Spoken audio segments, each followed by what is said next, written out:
আসসালামু আলাইকুম ওয়া রাহমাতুল্লাহি ওয়া বারাকাতুহু। আজকে আমরা এই ভিডিওতে আলোচনা করব কিস্তিতে পণ্য কেনা জায়েজ আছে কিনা। এই বিষয়ে আমরা আগেও কিছু দিক নির্দেশনা দিয়েছি। কোন কোন উলামায়ে কেরাম বলছেন কিস্তির মাধ্যমে পণ্য নেওয়া জায়েজ আছে, আবার কেউ কেউ বলছেন কিস্তির মধ্যে পণ্য নেওয়া জায়েজ নাই। তবে এক্ষেত্রে আমরা যদি বিভিন্ন উলামায়ে কেরামের বক্তব্য দেখি, কিস্তির মাধ্যমে কেউ যদি কোনো ধরনের পণ্য নেয় এবং এক্ষেত্রে যেই দামটা ফিক্সড নির্ধারিত, যেমন আপনি যদি একটা ফ্রিজ নেন, একটা মোবাইল নেন, এটার দাম আছে 50,000 টাকা।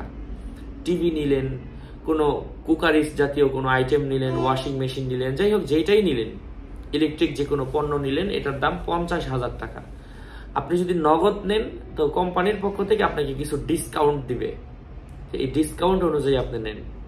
ডিসকাউন্ট যেমন 5%, 6%, 9%, তারপর হচ্ছে 12%, মানে 12%, বিভিন্ন ধরনের ডিসকাউন্ট দেয় নগদ নিলে। তো আপনি এই টাকাটা কম দেন, তখন দেখা যায় কিছু টাকা কমে আসে। নগদ নিলে এভাবে নিতে পারেন।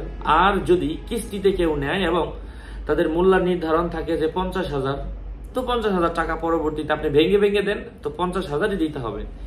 এক্ষেত্রে কোনো ধরনের নিষেধাজ্ঞা নেই এবং এটা জায়েজ বলেছেন উলামায়ে কেরাম এভাবে।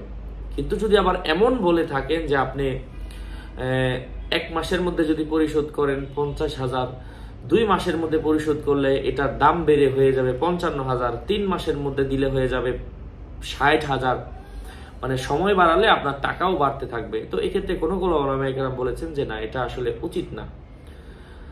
আল্লাহ তাআলা আমাদেরকে বোঝার তৌফিক দান করেন। সেক্ষেত্রে আমরা এমনভাবে লেনদেন করবো যে আমাদেরকে যেন মানে এই ঝামেলাগুলার শরণাপন্ন না হতে হয় এবং আমরা যেন এই সমস্ত ঝামেলা ফেস না করতে হয়, একবারে যেন আমরা নিতে পারি, এটাই সবচেয়ে ভালো। সেক্ষেত্রে আমরা নিজেরাও ডিসকাউন্ট পাবো এবং এক্ষেত্রে সন্দেহের কোনো দিক আমার মধ্যে থাকবে না যে আসলে কি জায়েজ হলো নাকি হলো না, কারো কথার দিকে আমাকে তাকিয়ে থাকতে হবে না। যেটা জায়েজ আমরা জায়েজ মেনে করে ফেলবো। আল্লাহ তাআলা আমাদেরকে বোঝার তৌফিক দান করেন। আরো আপডেট পেতে আমাদের সাথেই থাকবেন। আসসালামু আলাইকুম ওয়া রাহমাতুল্লাহি ওয়া বারাকাতুহু।